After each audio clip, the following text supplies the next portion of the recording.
திருவாழ்க திருவேதனை குருவாழ்க குருவே துணை முருகாசரணம்.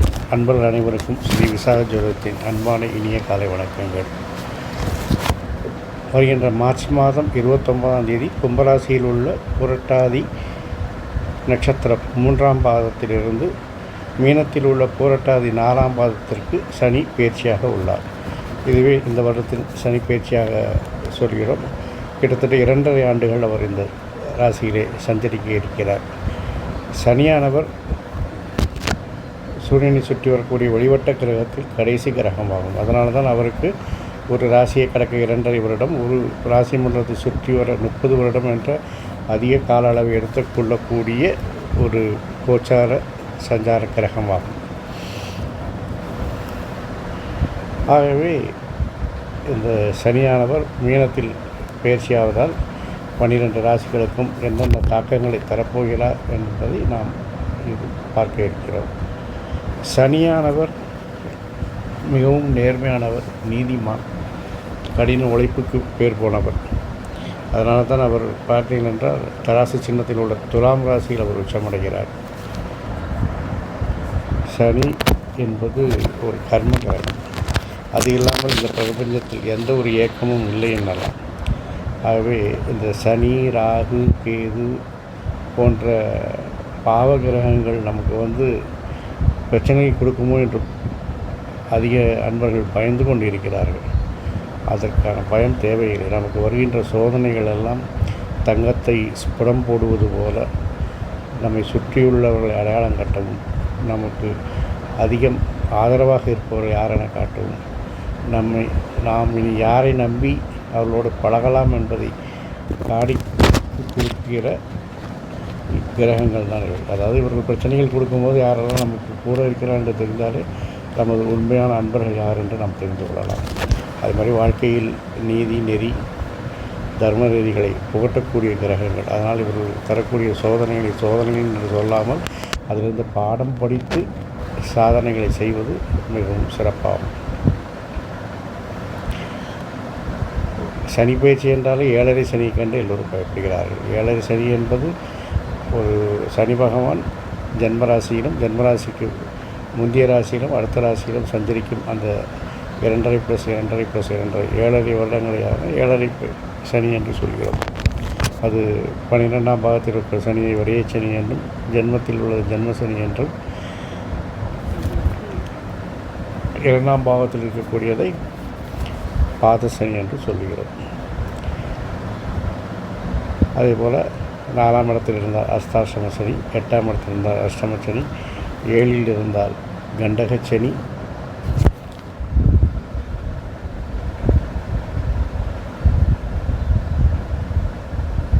இதுபோல் இடங்களில் அவர் அதிக தாக்கத்தை கொடுப்பார் என்று சாஸ்திரங்கள் சொல்லப்படுகிறது. மேற்கொண்டு இவருக்கு 3, 7, 10ஆம் இடங்களை பார்க்கின்ற பார்வை திறனும் உண்டு. அதனாலும் பலன்கள் சிலவற்றில் மாற்றங்களும் ஏற்படலாம். அத்தகைய சனி பகவானின் பயிற்சியை கொண்டு ஒவ்வொரு ராசிக்கும் அவர் என்ன தாக்கங்களை கொடுப்பார், சுப பலன்கள் என்ன, அசுப பலன்கள் என்ன, அசுப பலன்கள் என்றால் அதற்கு என்ன பரிகாரம் என்ற விஷயங்களை நாம் இனி ஒவ்வொரு ராசிக்கும் தெளிவாக பார்க்கலாம். ரிஷபராசி அன்பர்களே, உங்களுக்கு சனி பகவான் 10ஆம் இடமாகிய கும்பத்திலிருந்து 11ஆம் இடமாகிய மீனத்திற்கு பயிற்சியாகிறார். இதுவரை 10ஆம் இடத்திலிருந்து தொழிலில் நல்ல முன்னேற்றங்களை கொடுத்தவர் 12ஆம் இடத்திற்கு வரும்பொழுதும் முன்னேற்றம் மட்டும் இல்லாமல் ஒரு சாம்பத்திக ஸ்திதியில், அதாவது ஒரு வருமானத்தை பொறுத்தவரையில் ஒரு நல்ல வருமானங்களும் லாபத்தையும் தரக்கூடிய அம்சத்தில் அவர் பயிற்சியாகிறார். பின்னர் சனிக்கு பார்வைகளாகிய 3, 7, 10ஆம் இடங்களை பார்க்கும்பொழுது 3ஆம் பார்வையாக உங்கள் ராசியை அவர் பார்க்கிறார். 7ஆம் இடமாக 5ஆம் இடத்தை பார்க்கிறார். 10ஆம் இடமாக 8ஆம் இடத்தை பார்க்கிறார். 3ஆம் பார்வையாக உங்கள் ராசியை பார்க்கும் பொழுது ஏற்கனவே அந்த ராசியில் மே மாதம் 15ஆம் தேதி வரை குரு இருக்கிறார். ஆகவே குருவும் சனியும் சேரும் பொழுது அங்கே உங்களுக்கு உடல் ஆரோக்கியத்தில் மிக கவனங்கள் தேவை. ஆரோக்கிய குறைபாடு அடிக்கடி ஏற்படலாம். சின்ன சின்ன விஷயங்களுக்கெல்லாம் மருத்துவத்தை நாடி செல்ல வேண்டி வரும். சிறிய நோய்கள் கூட உங்களுக்கு பெரிய பெரிய பயத்தையும் அச்சத்தையும் தரக்கூடியதாக இருக்கும். அது ஒரு வகையில் நல்லது தான். இந்த காலகட்டங்களில் நீங்கள் உங்களுடைய ஆரோக்கியத்தை தெளிவாகவும் தீர்க்கமாகவும் கண்காணிப்பது அவசியம். சிறிய விஷயங்கள் என்றாலும் அலட்சியப்படுத்தாமல் அதற்குரிய வல்லுநர்கள், அதாவது மருத்துவ வல்லுநர்கள், அந்த எக்ஸ்பர்ட்ஸ்ன்னு சொல்லுவாங்க இல்லையா, அந்த எக்ஸ்பர்ட்ஸை பார்த்து ட்ரீட்மெண்ட் எடுக்கிறது ரொம்ப ரொம்ப நல்லது. ஏன்னா உங்களுக்கு ஒரு நிலையான ஒரு திட்டங்கள் இருக்காது, அடிக்கடி திட்டங்களை மாற்றிக்கொண்டே இருப்பீர்கள். அது உங்களுக்கு வளர்ச்சியைத்தான் கொடுக்கணும் அப்படின்னாலும் அது சில சமயங்கள் உங்களுக்கு மேலே உள்ள செயல்பாடுகளில் விமர்சனங்களும் வரலாம். வெற்றிகள் வந்தாலும் செய்கின்ற செயல்பாடுகள் விமர்சனத்திற்கு உள்ளாகும். அதனால் அடிக்கடி மாற்றங்கள் செய்வதை தவிர்த்து ஒரு தெளிவான திட்டமிடுதலுடன் உங்களுடைய வளர்ச்சிக்கான மாற்றங்களை நீங்கள் திட்டமிடுவது மிக சிறப்பாக இருக்கும். இந்த 2.5 காலகட்டத்தில் உங்களுக்கு தொழில் செய்கிற இடத்துல போட்டிகள், சவால்கள் அதிகரிக்கும். அதுவும் பார்த்திங்கன்னா உங்களுக்கு ஜூனியராக இருந்தவனுங்களே உங்களுக்கு போட்டியாக வருவாங்க. அல்லது உங்கள்கிட்ட பிரிஞ்சு போனவரே காம்படேட்டராக வருவான் பிஸ்னஸாக இருந்துச்சுன்னா. ஸோ அதனால் போட்டிகள், சவால்கள் நிறைந்ததாக இருக்கும். ஆனால் அதையெல்லாம் வெற்றி காணக்கூடிய அளவில் தான் நீங்கள் இருக்கிறீங்க. இருந்தாலும் வெற்றியை சுவைக்கிற வரை அந்த கசப்பை நீங்கள் அனுபவித்து தான் ஆக வேண்டும். அதனால் அந்த வெற்றியை மட்டும் நினைத்து இந்த கசப்பை மறந்து வேலை செய்யுங்கள். நல்ல வளர்ச்சியை காணலாம். இது வளர்ச்சிக்கான காலம் இது. 5ஆம் இடத்துலையும் சொல்லும்போது பார்த்திங்கன்னா, பூர்வீக சொத்தில் வழக்கு இருந்ததுன்னா இந்த 2 வருஷத்தில் அந்த வழக்கு தீர்ப்பு பெற போனால் உங்களுக்கு சாதகமாக வராது. இல்லை வழக்கே இல்லைங்கன்னா இன்னும் வழக்கு வரக்கூடிய வாய்ப்புகள்லாம் இருக்குது. முடிஞ்ச வரைக்கும் பூர்வீக சொத்தில் எல்லோரும் ஒரு காம்ப்ரமைஸாக போய் தீர்க்கிறதுக்கான வழியை பாருங்கள். அப்படி இல்லை அப்படின்னு சொல்லி போனீங்கன்னா இந்த 2.5 வருஷம், அதுக்கப்புறம் பார்த்திங்கன்னா மேஷத்துக்கு வரும்போது உங்களுக்கு 7.5 ஸ்டார்ட் ஆகிடுது.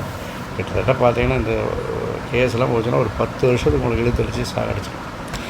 அதுக்கு ஏதோ 5-10 கூட குறைச்சி கிடைச்சாலும் பரவாயில்லன்னு சொல்லிட்டு பங்காளி தானே அட்ஜஸ்ட் பண்ணி காம்ப்ரமைஸ் பண்ணி போயினீங்கன்னா நேரத்துக்கு நேரம் மிச்சம், காசு மிச்சம், கையில் சொத்து வந்து சேரும். அதெல்லாம் கொஞ்சம் யோசித்து செயல்படுத்துங்க.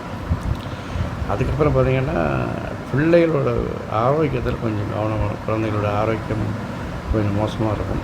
அடிக்கடி பிரச்சனைகள் வரலாம். சில சமயங்களில் அவருக்கு வெட்டுக்காயங்கள் ஏற்படுவதற்கான வாய்ப்புகளும் இருக்கிறது.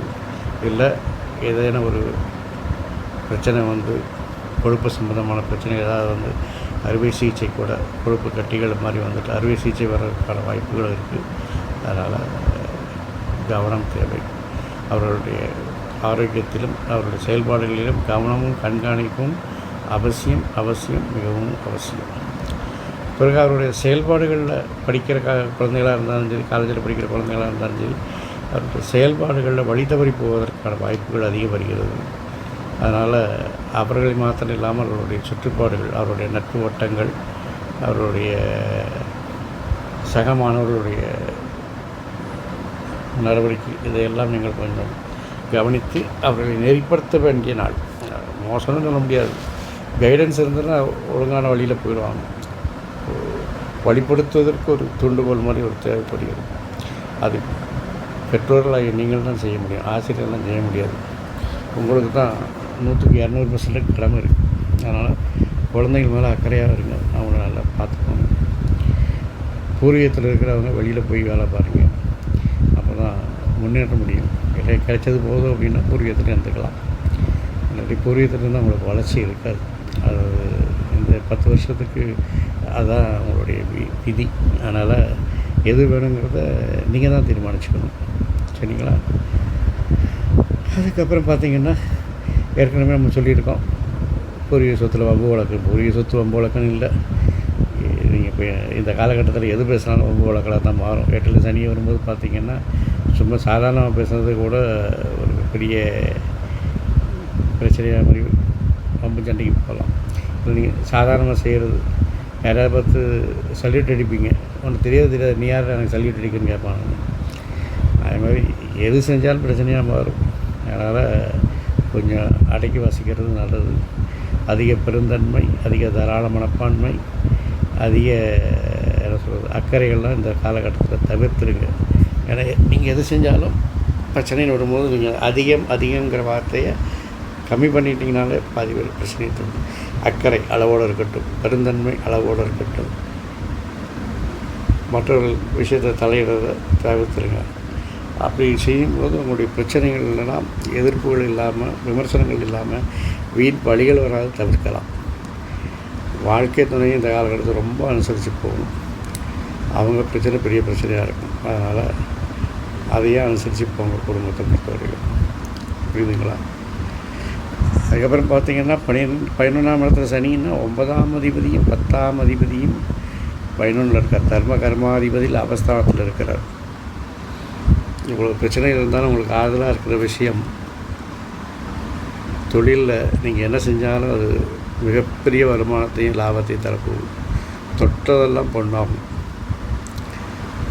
ஒரு விதை வச்சிங்கன்னா 100 செடி முளைக்கும்.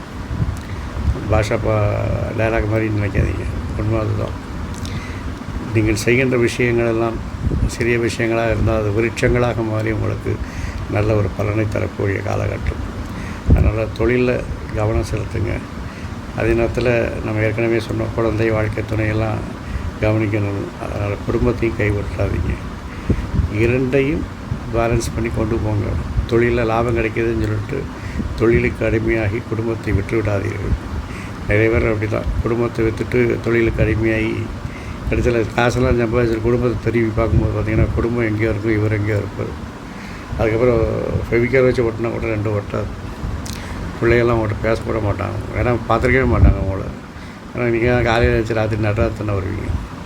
அதனால் தொழில் என்ற போதைக்கு அடிமையாகாமல் குடும்பத்தின் பாசத்திற்கு கொஞ்சம் அடிமையாக கொள்ளுங்கள். அது உங்களுக்கு நல்ல வளர்ச்சியை தரும், குடும்பத்தின் மகிழ்ச்சியை தரும். சரி, இந்த பலாபலன்கள்லாம் அப்படியே 100% நடக்குவாங்க அப்படின்னு சொன்னால் இது கோச்சார பலன்.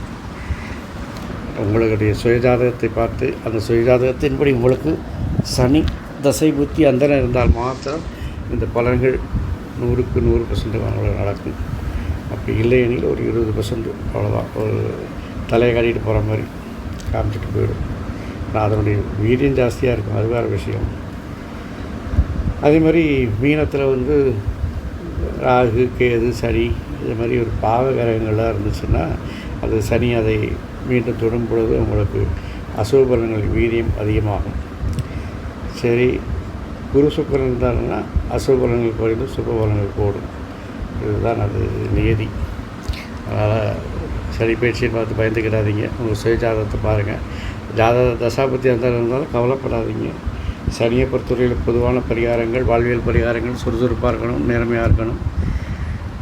பொதுவான வழிபாடு ஆஞ்சநேயர் சாஸ்தா வழிபாடு. சாஸ்தாவுக்கு நீராஞ்சன வழிபாடு செய்யுங்கள். ஆரோக்கிய குறைவு நீரும். ஆஞ்சநேயருக்கு வடமாலை சாத்தங்கள், வெற்றிகள் கிடைக்கும். உங்களை பொறுத்தவரையில் நீங்கள் வழிபட வேண்டிய தெய்வம் ஐயப்பன். ஐயப்பனுக்கு சனிக்கிழமை தோறும் போய் வழிபாடு பண்ணுங்கள். தினசரி போக முடியும், சனிக்கிழமை தோறும் போக முடியாது, தினசரி ஐயப்பன் காயத்ரி அல்லது ஐயப்பனுடைய கீர்த்தனைகள் அல்லது ஸ்லோகங்கள் ஏதாவது பாராயணம் செய்து வந்தால் உங்களுக்கு இந்த சனியினுடைய தாக்கத்திலிருந்து நீங்கள் தப்பித்து கொள்ளலாம். அதனால் இறை வழிபாடு செய்யுங்கள். இந்த கிரக பயிற்சி மாத்திரம் இல்லாமல் எந்த கிரக பயிற்சியாக இருந்தாலும் உங்களுக்கு அமைதி, ஆரோக்கியம், ஐஸ்வர்யத்தை தருவதற்கு என் அப்பன் செந்தூர் முருகன் உங்களுக்கு துணை வருவாராக. வாழ்க வளமுடன், வளர்க சுகமுடன். அறத்தை பற்றி பேசுவோம். பேச்சுக்கள் எண்ணங்களாகும். அறத்தை மற்றும் எண்ணுவோம், எண்ணியவை செயல்களாகும். அறம் செய்வோம், கர்மத்தின் வழி உரைப்போம். அறத்தை வளர்த்து கர்மத்தை குறைத்து கர்மம் இல்லாத யுகமாக மாற்றுவோம். முருகாசரணம், கந்தாசரணம். இங்கனம் ஸ்ரீ விசாக ஜோதிடம். நன்றி, வணக்கம்.